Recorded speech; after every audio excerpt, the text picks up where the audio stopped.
Episode 5 of the final season of The Handmaid's Tale is here, and it's safe to say that compared to last week's episode, which was one that was full of a lot of conversation and not actually that much doing, with Commander Lawrence being exposed to how the other commanders truly felt about him and New Bethlehem, it also seeming like Commander Bell could well be facing the music soon due to the tantrum-like nature that he has, and also June and Moira finding themselves in a horrific situation moments after sharing their trauma that they endured whilst in Gilead. This was a powerful episode, and one which most definitely paved the way for the rest of the season. So with that, let's dive into the episode and break down all that there was to take away from it. Here is The Handmaid's Tale Season 6 Episode 5 Ending Explained. Just to let you know, this video will contain spoilers. Nick's story in this episode was one that was brief, but it was extremely powerful, and it also shone a light on the state that Gilead is in at the moment. For example, Commander Wharton was pressing Nick because he wanted him to continue the investigation of finding out who was responsible for killing one of the Guardians and placing the other one in a coma. However, with Toby being on the cusp of making a recovery, Nick went to the hospital with the intention of seeing what kind of condition he was in. When Nick asked Toby if he knew who he was, we saw that his heart rate increased, but all he said was, "Where's my dog?" So it seemed like he didn't really know who he was. However, one would have to think that with the heart rate getting increasingly faster when he looked at Nick, he could well have recognized him. You could tell that Nick didn't want to kill him. Nick even walked out of the room, but he knew that he couldn't leave it to chance and ultimately ended up returning in there. I'm guessing that when he did, he killed him. We didn't see it happen, but I think Nick knew that if he left it to chance that Toby wouldn't remember him, he could live to rue that day. Nick is a character that kind of sums up the state of Gilead at the moment. He's one part of many that seem to either be breaching the walls and are walking around in disguise, or are doing the complete opposite and are on the inside but are actually working with the outside. Nick, Commander Lawrence, June, Moira, and Luke. And then there's also Serena with her different new mindset. The key difference in Gilead now is that there are so many different mindsets and beliefs that it's not a singular collective viewpoint, and I think that's going to cause one of its biggest weaknesses. I do think that Commander Wharton will find Toby dying as suspicious, especially when he was on the cusp of making a recovery. With Nick being the final person that saw him alive, I think he'll most likely be investigated in some capacity. June and Moira. Within this episode, we saw that June and Moira went undercover into Jezebel's with the hopes of finding Janine, but also with the hopes of getting the documents that they wanted and scouting it out for when they launched the attack in a week's time. June and Moira's interactions were extremely powerful, and also heartbreaking to witness at the same time. First of all, we saw them find Janine, and there was a sense of hope in Janine's eyes for the first time in the entirety of the season, and it was just heartbreaking seeing the way that she was having to act in front of Commander Bell. June actually said to Janine that she should leave Gilead with them, but Moira provided the voice of reason and mentioned that if Janine had left, then the entire operation and plan that Luke built with Mayday would crumble and no longer work due to security being plastered everywhere. This kind of showed June's mindset in the sense that, yeah, she does usually use logic in her decision making, but this didn't have that at all, and it was the whole savior mentality and complex that she has where she sometimes doesn't think of the bigger picture.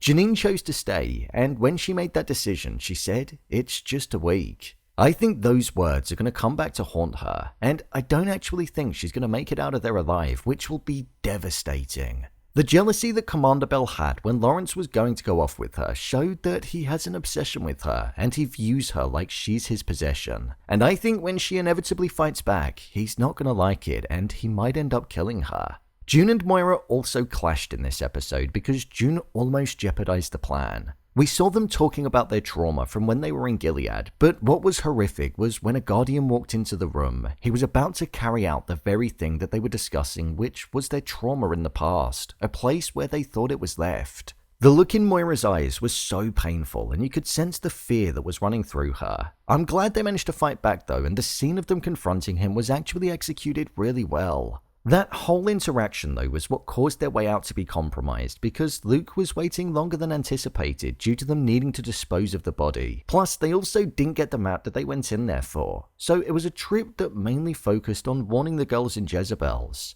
With Luke being told to leave, June ended up running in front of Commander Lawrence's car and asking him to take her to the border. We didn't find out if that's where he was going to take them, but I think that he will. After looking through the peephole and hearing what the other commanders said that they were planning on doing to him, I think his connection to Gilead is something that's going to be severed now. Commander Lawrence. Lawrence is the most human of the High Commanders, and we've seen that he's prevented Janine going with Commander Bell on a couple of occasions now, and Janine returned the favour in this episode and offered him a helping hand when she showed him the peephole that he could look through to spy on the other commanders. There was a line which was spoken about the development of New Bethlehem, it was perhaps permission rather than support when Lawrence thanked them for going through with it, something which showed that they didn't want it there in the first place because they're more traditionalists when it comes to Gilead. And then, when Lawrence looked through the hole as they were speaking behind his back, he saw that many of the commanders mentioned that they wanted Lawrence gone, for the borders to be shut, and then for him to face the wall, something which showed an extremely dark and bleak future for him. Lawrence was looking for progression in Gilead with more New Bethlehems opening, but the other commanders were looking to regress and return to a state which was a dark time for many people. I think this most likely means that Lawrence's approach towards the commanders and Gilead will change moving forward. All of them were literally discussing about how they were going to have him killed. So if that's not enough to fully cement his position to side with June, Moira, Nick and Mayday, then I don't know what is. Serena and Commander Wharton. During this episode, we saw that Aunt Lydia mentioned to Serena about the fact that the girls that she thought were going off to a better life were being transported to Jezebel's, and it was something that she was extremely disgusted by. This was where Serena mentioned that she was looking at opening up new fertility clinics in New Bethlehem, which would not only help the ever-growing population and the image to the other countries, but it could also be a place where the girls would go in retirement, instead of the likes of Jezebel's. Whilst they were speaking with one another, flowers were sent from Commander Wharton, who mentioned that he wanted to see her before he went to DC. When she met him, he showed her that he was going to be naming the library after her, but he also mentioned that he wanted to marry her too, as he asked for her hand in marriage. Their eloping would definitely be something that would benefit him. She's the image of hope and future within Gilead, and the fact that she's always in purple is something that also makes me think that she's seen as royalty. Wharton said how he wanted every part of Serena and that he didn't want her to have to hide anything. But my biggest fear is that he actually shares the same mindset as the other commanders that he's around, and that he's actually a wolf in sheep's clothing. Serena mentioned that she didn't return to Gilead to be a wife, but I think that's the very thing that she's going to end up doing, staying put where she is and losing much of the power due to Wharton taking it away. It's going to be interesting to see where this story goes, because it seemed like Serena was on track to actually make a difference in New Bethlehem and stand by the softer version of Gilead. However, now, this more traditional approach might end up taking over her mind. My review of the episode.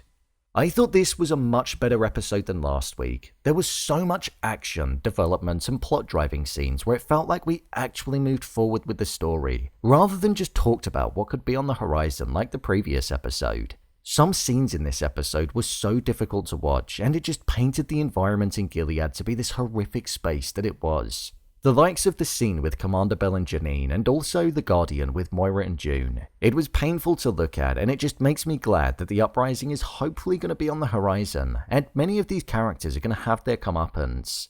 In terms of the performances, Commander Bell did a great job at playing this villain-type role that you just don't like at all. But then, on the other side, June and Moira were played with such delicacy and power that the emotions just came through the screen. This was an episode that had a lot of moving parts, and every scene that we'd cut to, it was just as engaging as the last, so I'm glad that was the case. The foundations were definitely laid down in this episode, and I can now see a clear direction that the final 5 episodes are going to go in. I can't believe that there are only 5 episodes left of the entire show. It's going to be sad when it ends, but I just hope it goes out with the impact that it needs and also deserves. So, there you have it, The Handmaid's Tale Season 6 Episode 5 Ending Explained. If you want to see every episode of Season 6 of The Handmaid's Tale being broken down, then I've put the playlist below. And don't forget to subscribe so you don't miss future videos. What did you think of this episode? Share your thoughts in the comments. As always, thanks for tuning into the video and I'll see you in the next one.